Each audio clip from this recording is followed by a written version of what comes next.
Info 83 s'est rendu dans les locaux d'Amitié Cité qui a pour but de créer du lien social dans les quartiers populaires de Toulon-Ouest. Durant tous les mois de juillet, l'association a organisé des journées de fête dans les quartiers de l'Escaillon, de la Beaucaire et du Grand Jonquet.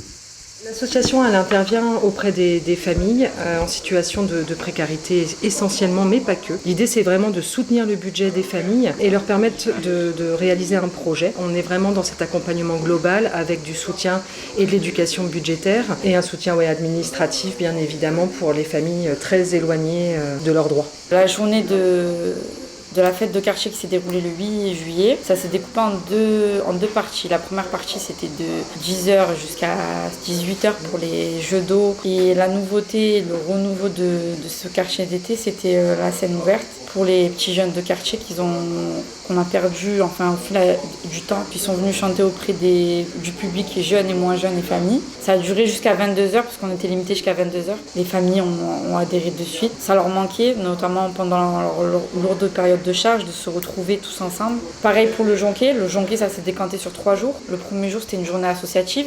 Et le jeudi, pareil, avec les jeux d'eau sur la Baume.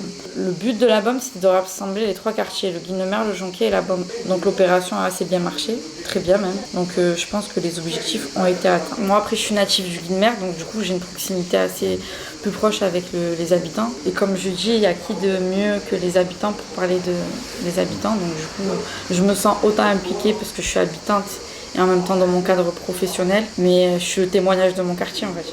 On est vraiment ancré, on a vraiment le souhait de s'ancrer dans les quartiers, d'être au plus proche des gens, des invisibles, comme disait Sabrina, des jeunes qu'on ne voit pas ou trop peu. On essaye de développer, en tout cas de fonctionner au plus près des besoins des habitants et de développer des projets autour de ces besoins et en cohérence avec les missions de notre association.